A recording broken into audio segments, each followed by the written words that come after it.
The month's topic, as you all may know, is freedom. And today we have with us a very inspiring man who's been in the martial arts for the past more than 35 years. And he's well versed with more than 24 forms of martial arts. And to us, he's almost like a fictional character, like of this Bollywood movie who beats up bad guys. That's what we know about him. But more than that, I think what he's been trying to do, which makes him even more special, is the fact that he tries to bring out the hero in people like you and me. And that's what he's been practicing I think since he was a kid. So it's my pleasure today to welcome him on stage. We have Mr. Ashwin Mohan.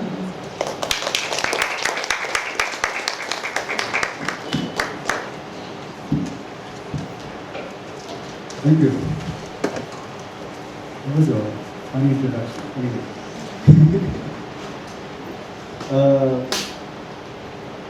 My name is Ashwin Mohan and I live in the city of Mysore. I used to live here earlier and I've been traveling quite a bit and learning quite a lot. Martial arts, that part is true.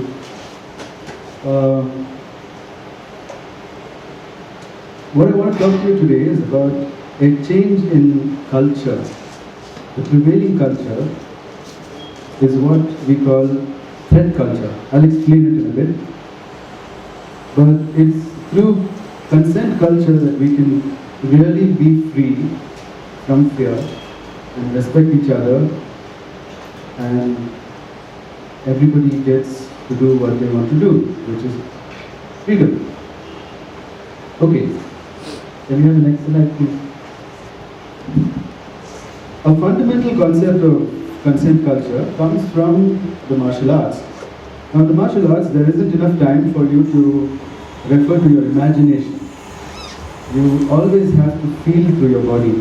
Bodily sensations are taken as the ultimate reality. Why? Because we have sensory neurons. They sense from the environment and they create feelings inside your body. And so it's completely accurate to say that your body knows what's next. Always. The body always knows what's next. And this is one of the fundamental principles of martial arts. And you really got to know the difference between a sensation and imagination. If you get this difference, you're on your way to consent culture and freedom. That's all you have to master. Just one skill. Do you think you can do it? Of course you can. Anybody can. A child can.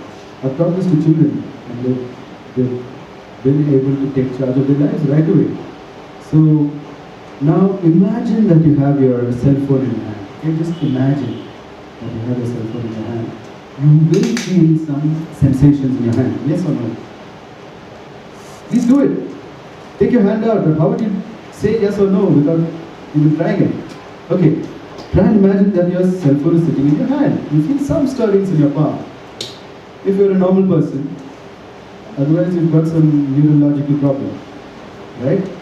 Now, please take your cell phone and put it in your hand. Take your cell phone out and place it in your hand. This is an actual sensation. The sensation actually feels like something. Imagination only tingles on the surface. Is this clear? Is this difference clear? Because if you got this, then we always know what a sensation is. A sensation is going to be felt deeper than your skin. It's going to be felt inside your muscles. And that's what we need to know. Right? I'll tell you why. Imagination, by definition, the definition of imagination in the dictionary says that it's far removed from the environment. It's something you create inside your own mind. Imagination is good for designers, architects, and other engineers who have to make things out of their mind to create something that does not exist. Imagination is good for that. I'm not saying imagination is bad. Imagination is really useless in a day-to-day conversation with somebody where you really need to understand their needs and you understand your needs and you try to make each other happy. How do you make someone happy? You satisfy their needs. Simple. And if the other person satisfies your needs, you're happy too. But this never happens. In ordinary relationships and in ordinary interactions of human beings, we threaten people into doing what we want them to do, or they try to threaten us into making us do what they want us to do. And this is why in India you have people who first become engineers and then figure out what they want to do. It's a part of the threat culture. It's a little comical. People waste a lot of money in it. That's okay. But a more severe part of the threat culture is the rape culture. Okay, so let's have a look. Next slide, please. Consent is the key here. In threat culture, consent is not valued. So consent is when you say yes, a clear yes, right? First, let's look at what's not a yes. An outright no. So if somebody asks you, will you come with me to the market? And you say no. You're clear about it. That's not a yes, definitely. Saying yes because you feel that you will be judged wrongly for not going out. Has this happened to you? Your friends come and call you out, or your family calls you out to a wedding, you really don't want to go, but you say, there might be consequences for this. So there's no corresponding bodily attraction that's pulling you to the market or to the wedding, but you're still saying yes. That's not a yes. In consent culture, that's not a yes. That's definitely not a yes. And the third is being unsure. I'm not sure. Should I do engineering? Or medicine?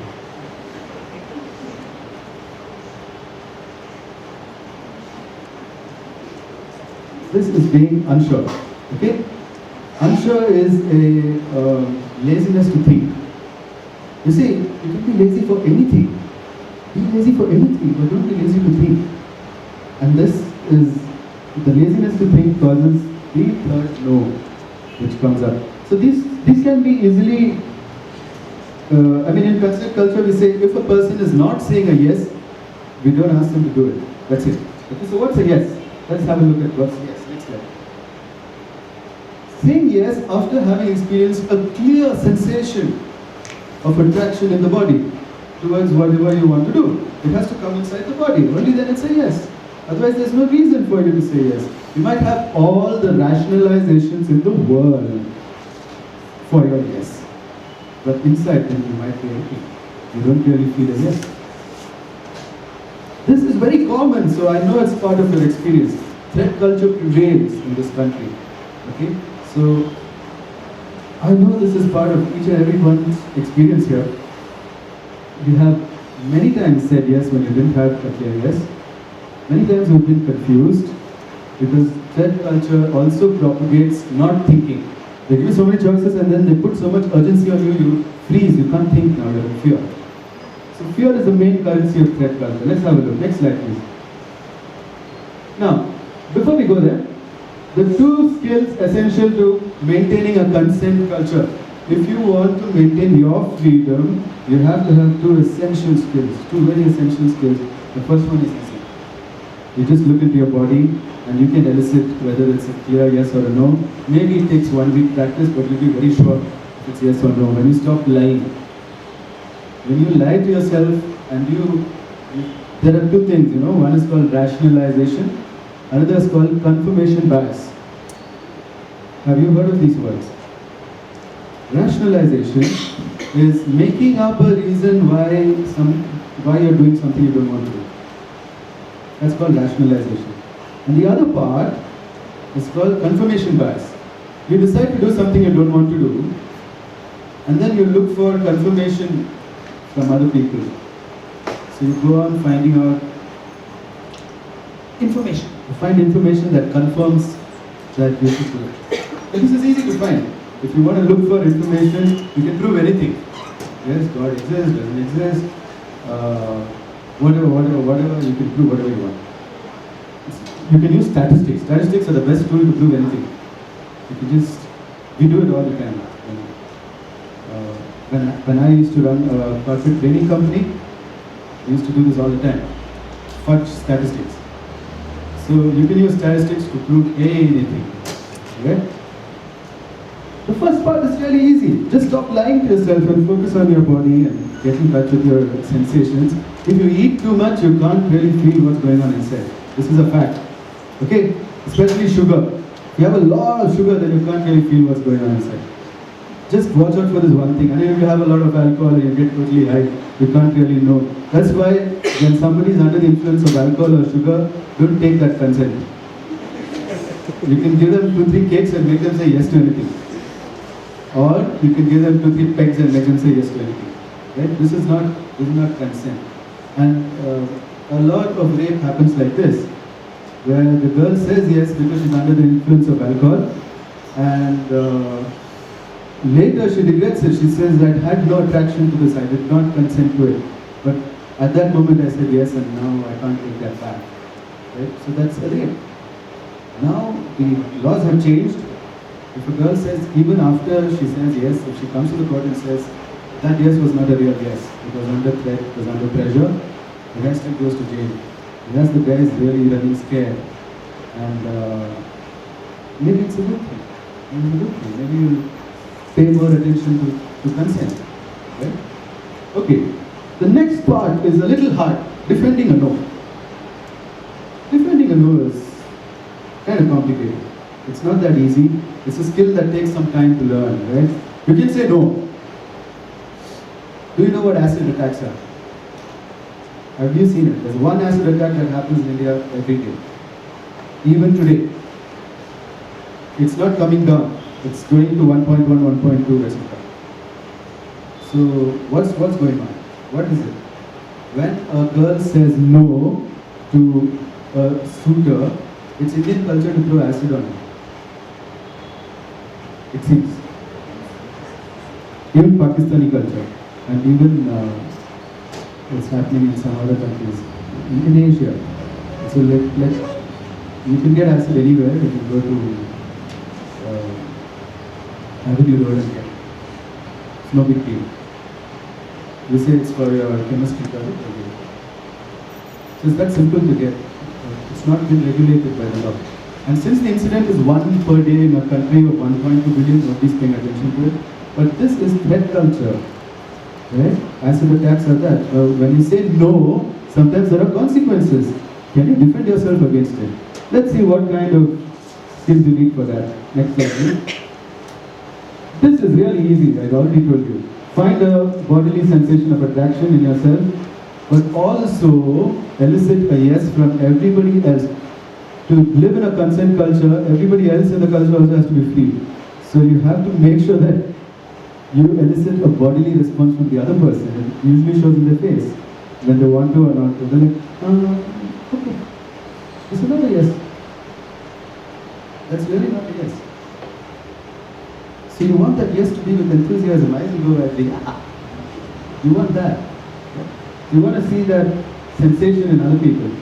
And if you're in doubt, somebody says, hey, are you like feeling this with your body? You're feeling enthusiastic? Because I don't see it. So if you're not feeling enthusiastic, I think they'll wait until you are.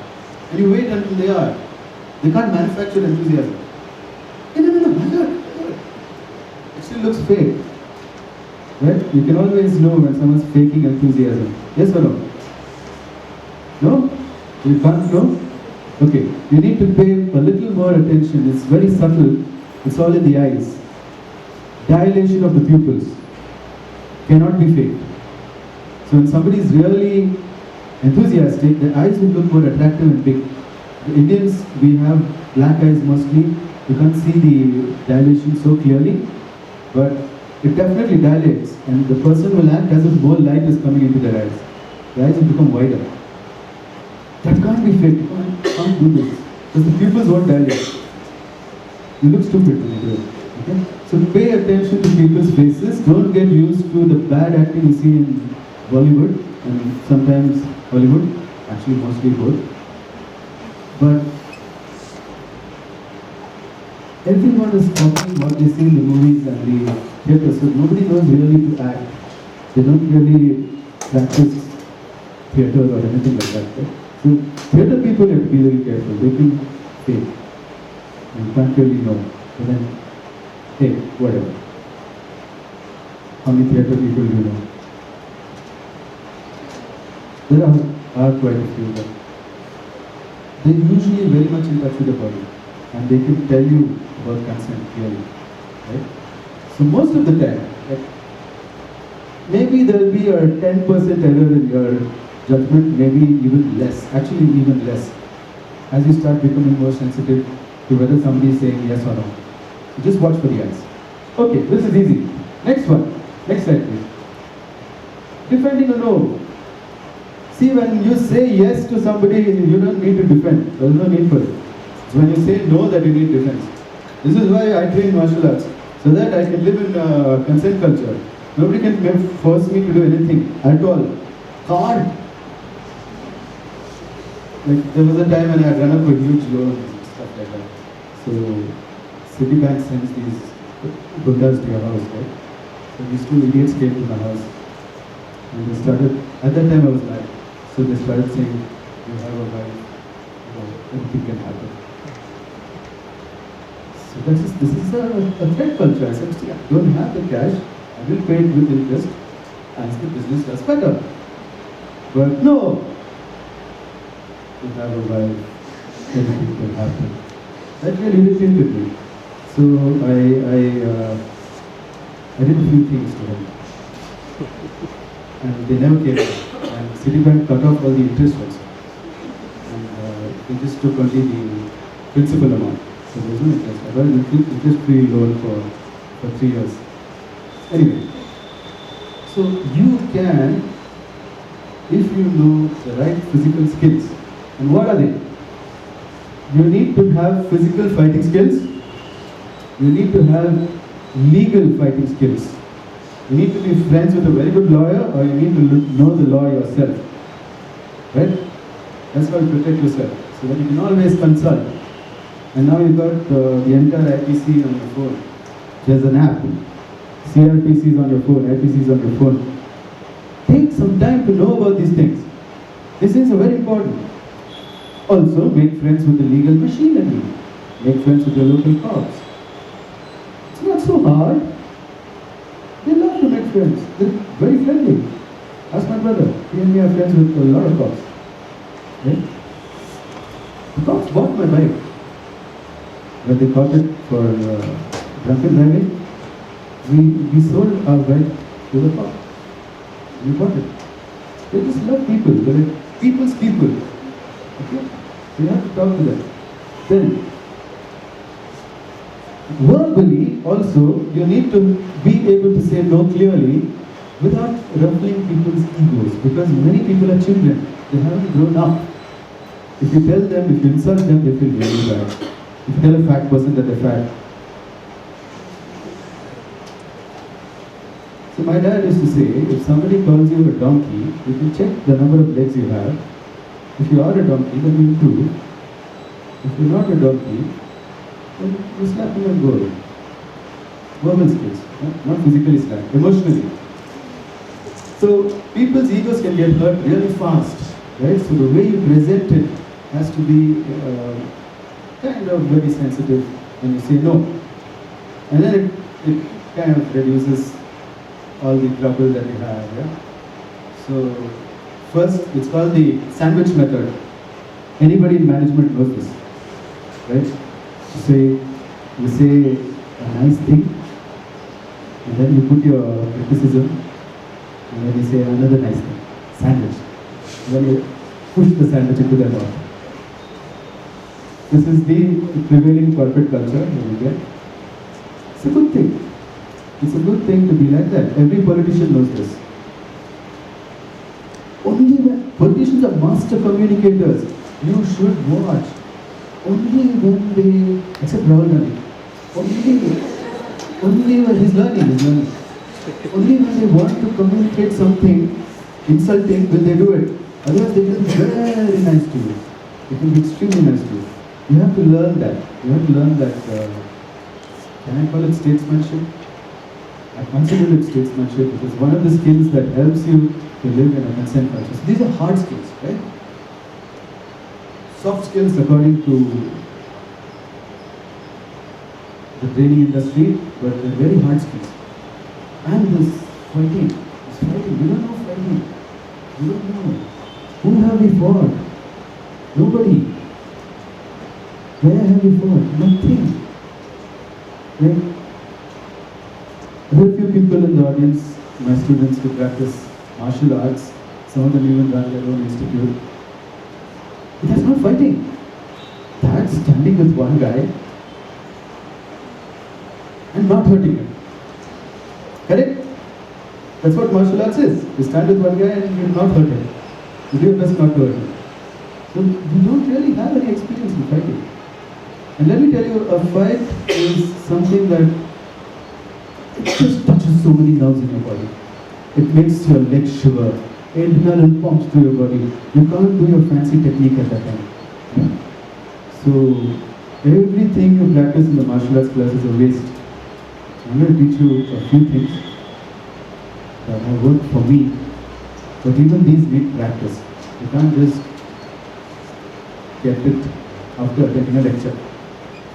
You have to go and practice. Okay?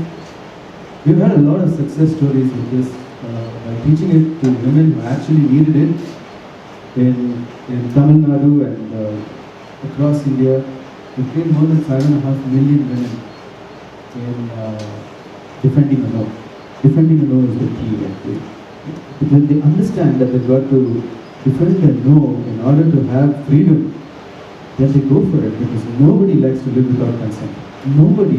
We are designed for consent, and yet we live in a culture where consent is not valued totally. And that is why the levels of comfort of people are very low. People are not comfortable in society. They're always having some tension or the other. And it shows later in the body. In the body, when you have unexpressed emotions, it starts to form static tension.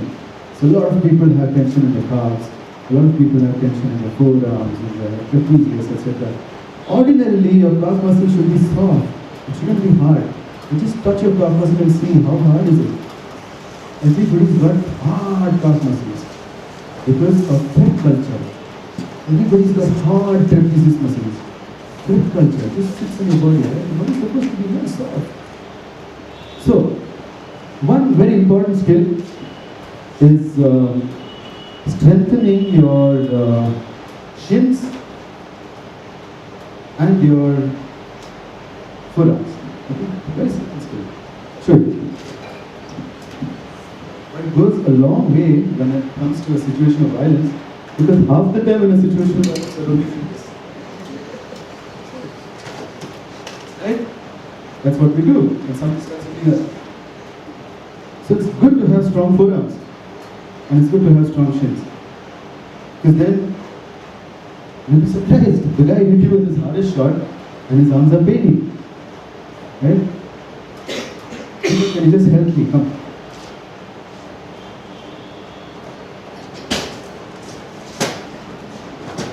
So I'm going to give you a really small demonstration, very quick one. Let's say Deepak starts hitting me, okay? One second, Deepak.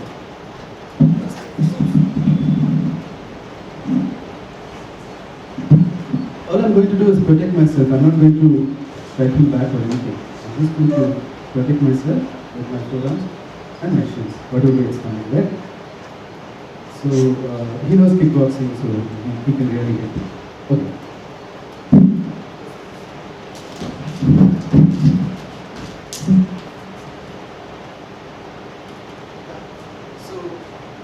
Nothing really happened, and the person gets a little frustrated. Now you've got a window. Now what do you do within this window? Why is he hitting you? Because he can see you. If he can't see you, he can't hit you. So spit on his face when this happens. Not once, but several times. He can't see. Okay? Now I don't want to spit on Deepak's face because he's my friend, so I'm going to blow on his face, right? He can't see. Meanwhile, I can get in, knee him in the groin, very good move. Punch him in the throat, very good move. Slap him in the eye, very good move. Slap him in the ear, on the ear, his head will start to spin. You don't need much strength for anything. Also, slap him in the groin. Very good move when he's standing front, and he's facing sideways, you can chop him on the neck, you can hit him in the ear, you can still poke him, spear him in the eye after. You see that? You can't block that. If I just got my hand, you can't, right? This you can block, this you can block, but you can't. Why? Because it's not his eyes. He can't block what he can't see. It's that simple. Next, a person can get intimidated by sound. But what kind of sound? Right? This needs a little bit of practice. So, if you want to attack someone, you have to develop this very slowly. So you when he comes to attack you, just come. I'm not even hitting him, but he's intimidated. How do you feel? You freeze, right? Yeah, thank you. Thanks for that. So, if you start growling like an animal, then it's very easy for you to take control of the person and just freeze like, what is this I'm against? So I've used this many times. Now people are not sure what to do. Are they going to come forward? What do they expect? Even a little dog goes, you don't want to go near it, right? So how to practice this? You practice while breathing in, it's like snoring, but with your mouth. That's when you breathe in, and when you breathe out. That's it. It doesn't have to be that great. You practice it. People get confused, like, what's wrong with this person? Right? You just have to intimidate them in some way. And it works. I've used this all the time and it really works well. Now, few more things like, I always get this objection, you practice martial arts for 30 years, and you can beat up anybody. Okay, so Deepika here has never been in a fight her entire life. She thinks she got into a fight once, but it wasn't really a fight. It was like a physical argument. It wasn't a matter of life and death. It wasn't really a, it was just pushing it out. That's not a fight. Some solid things happen in a fight. Aimed strikes come at your vulnerable body parts. From weapons, most of the time. Not one person hits you, it's always 2 or 3 people hitting you. Right? Plus, you freeze because you have no data on what to do. You just freeze because you've never really trained in this. So what to do? There are certain set of exercises. How to strengthen your forearms. Sorry, I forgot to show you. It's very simple. Watch.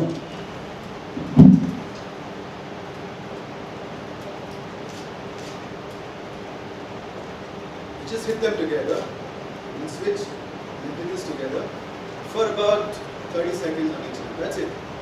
Then you take your shin, you take your wrist, karate chop, side of your hand.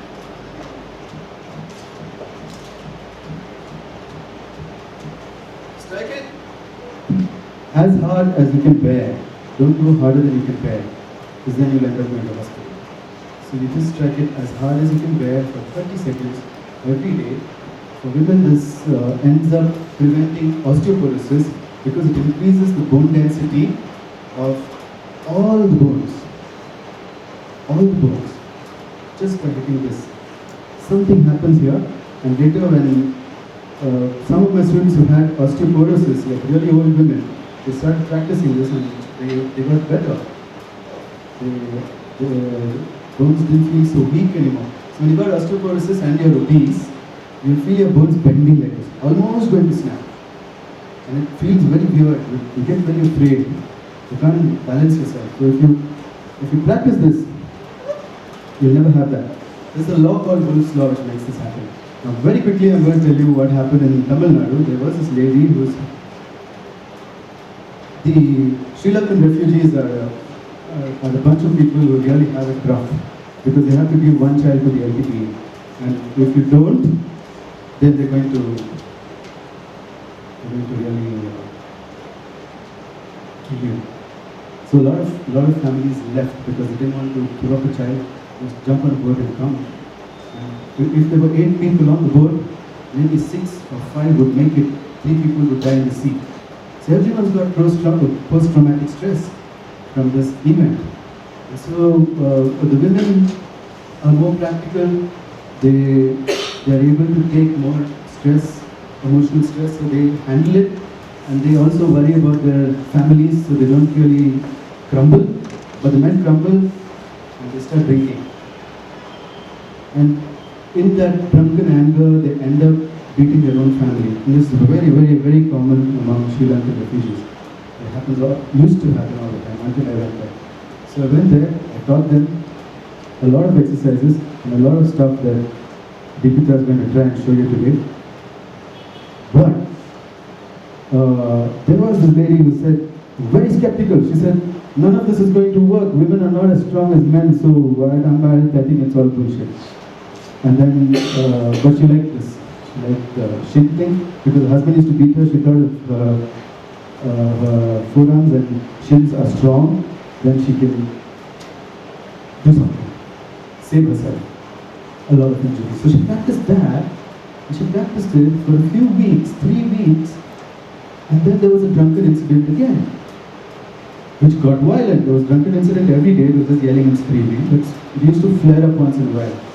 It got violent. The guy came and started hitting her, and she found herself doing the usual thing that she does, and no pain, nothing. She was surprised. In the middle of that, she was like, hey, why doesn't this feel as bad as it used to feel before? And then she put 2 and 2 together and said, okay, it must be something with the practice that I'm doing. And then, because she didn't go into a panic like she usually does, she was able to feel her own anger. She lost it. Like, this has gone on for too long. And while he was hitting her, his lungi fell off. So she took that lungi and tied up his hands. And then she took a stick and beat him for 5 minutes until he said, I won't drink again. And he never drank after that. So the children who were also suffering from the stress of this, who had lost interest in their studies, started studying again and they went to school.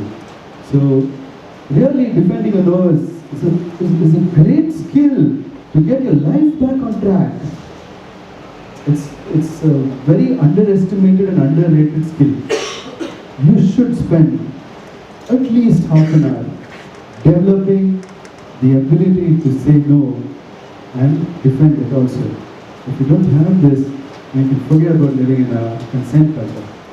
So more about this, I have written a book. If you want details on how to train yourself, there's a book I've written called Kali. It's the first edition of the book. The improved edition will be coming out end of this year or something. But right now, if anybody wants to buy it, I have a few copies with me. We can talk about it later. So that has all the training methodologies. There are 4 exercises you have to do every day. There are certain precautions you take. There's certain kind of diet to follow. Building awareness of different kinds of weapons. Every kind of weapon is described in the book. From a chemical weapon to a whip, to a stick, to a sheet, to a whatever. It's a very detailed book on how to defend your no. Okay, so since it's a complex skill, I have written a book about it. If you're interested, please buy it. Next,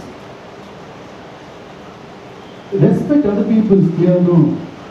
Before we go to that, Deepika and Anumit, please come on stage and help me with this. Anumit is from Pune actually. He's here quite by chance and was not expecting to be dragged on the stage by me, but you know, when I tell you the last Sanskrit mantra, you'll know, yeah, what I'm talking about. So, Anumit is going to do 4 or 5 things to Deepika. First, he's going to do the most common thing that happens to women. Even to men, if you got hair long enough to pull, they'll pull your hair. Right? He's going to pull her hair and let's see what she does. Yeah? That's it. She just used his momentum, knocked him over. She's got him in a position where she can knock. And I just taught this to her like 10 minutes ago. So either I'm awesome or she's awesome. Or both awesome. So, next he's going to try and pick her off the floor, because for somebody as small as her, that happens a lot. They pick you off the floor and take you to a secondary location where they try and rape you. This is what happens. Yeah, doesn't happen to somebody who's well built, but to small girls it happens a lot. So he's going to try and pick her up. When someone picks you up, wrap your leg around their leg, they can't pick you up. See? Even though he could have easily picked her up, he's not able to. Yeah? She got some time. So turn it on. Yes, oh, not bad. Okay, it's not bad. You can never predict what happens. But something happens when you have that intention to make something happen. When you fight back, something happens. This was not the technique that she practiced, but she did a whole new technique somehow. Good. Okay. Now the third thing, he's gonna slap her continuously. Now this happens in domestic violence. You get continuous slaps. Right? So she's gonna be in a state of shock. Go.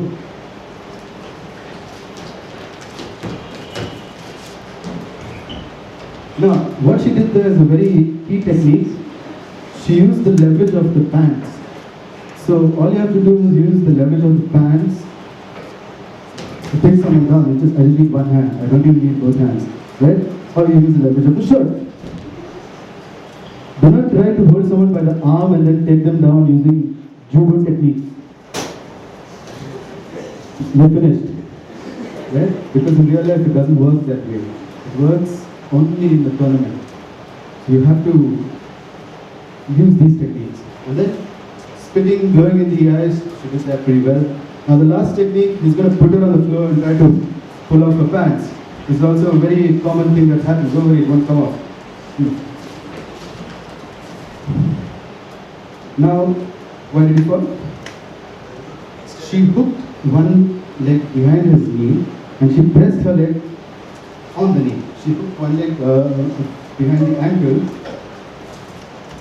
and she pressed the ankle. Obviously his knee is extended, he will come down. Right? So it's just one of the techniques, one of the million techniques that you can use. Thank you guys, that was great. So, moving on. How to deal with other people's no. When they say no to you and it hurts your ego, what to do? What to do? Learn this Sanskrit mantra. My teacher taught it to me. It's Om Malam Gataha Prachalati. Those who know Sanskrit know what it is. Om, shit happens, move on. This is a very important part of consent culture. Very important part. You have to practice this in your life. If someone says no to you, don't let your ego get hurt. There are how many billion people? 7 point something. Or around 7 billion. 7 billion people on the planet, out of which at least one will say yes. Why are you behind this one person? Exactly why? Ego. This is called childishness. This is called threat culture. It's out of this, if you don't grow up out of this, that you impose your threat on everybody. Right? So this morning a friend of mine, her daughter came to her and she said, Mommy, what can I give you for Mother's Day? Little girl. And then she says, I don't want anything. And then as an afterthought, I just want you to obey me. And the little girl has more brains than the mother. And she said, that's not possible now. That's just not possible. And then she posted about it on Facebook and I said, yeah, you don't have an ego. You realize that this is your habit. This is a habit. We want everyone to obey us. Right? World dominion. If not world dominion, let's put a leash on a few people and walk them like dogs. This is a habit. We have to overcome this habit. Let that go. Let that go. Let people free. If you want to be free, you have to let others free. This is really important. If they say no, it can be your own son, your own daughter. I have only one son. He said no to engineering. What do I do? Right? But move on. You really want to educate someone in engineering. There are a lot of slum kids who want to be engineers. Go and train them. Leave your son alone. Tell them to figure out something. You're not going to be a bum and a burden on me. Definitely you're going to learn some survival skills. Whatever that is. Learn it. Until he says a complete yes to engineering, if you push him into it, he's going to be a bad engineer. Whatever he builds will break down. That's the problem. And this is how we have a lot of doctors. I went to a doctor when I had a bite on my lip from an insect. It bit me on the lip, I don't know how. And it started swelling up because it's a very sensitive area. It started swelling up. And my lip was huge. And I was in a village. So I went to the village doctor. He's well qualified. He's done his MBBS and MD and whatever. But he gave me steroids for it, which is completely unnecessary. And I didn't even know. So I took that and there was no effect. And then 2 days later I came back to Bangalore and I told my doctor in Bangalore that this is what happened. He said, my God, what has he given me? He's giving all sorts of stuff that's not even related to what you have. And he called it, a hair follicle infection, while in reality it was an insect bite. So wrong diagnosis also. Simply because somebody in his family forced him to be a doctor. He's not interested in the subject. He's not really put his heart and soul into studying it. Right? Ask me about martial arts, I'll tell you everything. Because I said yes to martial arts. I know everything about it. I'm making a point to know. I'm still learning. Learning never ends for somebody who says yes to something. You keep learning more and more and more about it. You say yes to a person, you're going to learn more and more and more about that person. I'm talking about romantic relationships. If you say yes, if you say yes because it's a good idea because I saw that in that movie, that girl put a leash on Ranbir Kapoor. I also should put a leash on her. Don't do that. Don't waste your life like that, but unconsciously this happens. And the whole threat culture has been propagated. If you want to take a step out of it, please develop the physical skills, very important. Legal skills, very important. And verbal skills of being able to present something without hurting people's egos. That's very important. Right? Okay, next slide please. Threat culture is built upon making people act when they don't have a clear yes. I already went over this. It's a culture that peddles fear. Without threat culture, there cannot be fear. I promise you, I know this for a fact, is I create a bubble of consent culture around me. I make sure that nobody in my environment, nobody that I interact with, is interacting with me without saying yes.